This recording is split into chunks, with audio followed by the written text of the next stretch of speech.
Hello and welcome to Gardening at 58 North. In this video I'm going to be tidying up my Streptocarpus and also repotting it. Now it's looking really untidy because I've just kind of not done much with it over winter. I've just left it in a corner in my slightly cooler bedroom. Haven't really looked after it. I looked after my other plants, but this one I just kind of left.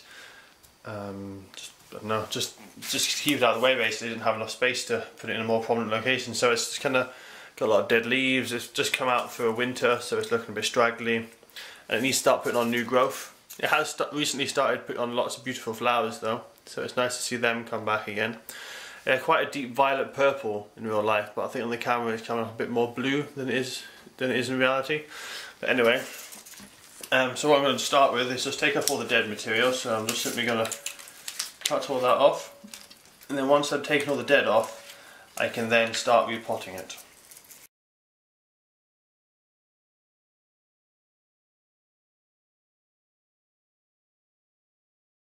Okay, so that's the old dead material taken away. You can see there was quite a lot of it here. I was taking off some of these that weren't dead, but they were really quite damaged, and just to make it look nicer and allow space for new fresh growth to come through. And you can see in the centre here we've got these lovely new leaves which are coming up. That'll be some nice new fresh growth to replace these older leaves. So it's been pot bound. It's not a bad idea to keep your Streptocarpus a little bit pot bound because it actually seems to flower better when it's a little pot bound. So I'm just going to take it out of the pot now. Have to be a bit careful because the leaves are quite delicate.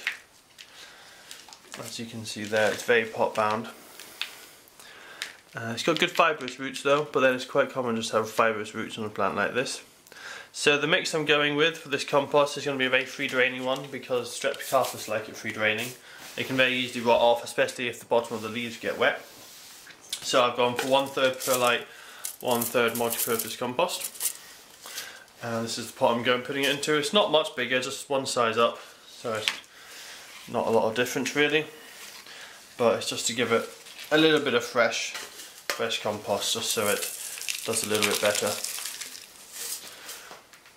And I'm gonna just pop it in like that. Yep. So it's going to be a little bit tricky because this, as I say, it's only one size bigger, this pot, so there's not much space for me to get the compost down, but I'm going to try my best.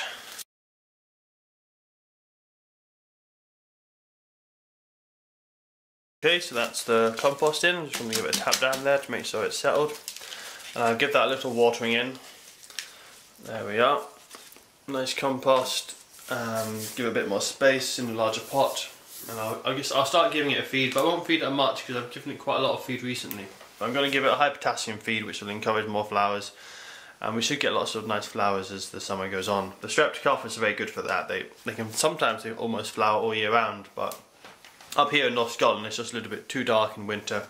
There's not enough sunlight for it to get enough energy to grow, so they probably won't flower all year round, but I'll get good flowering at least in the summer. So there we are, that's my Streptocarpus replanted. Of course I remember to put the label in so I know which variety it is. If you want to know what variety it is, there it is. Called Katie. Got this one last year at Gardening Scotland, which coincidentally is coming up in a couple of weeks, so I might be getting a couple of new plants if I've got space in my flat for them. So that's it for now. I'll be back with some more videos soon.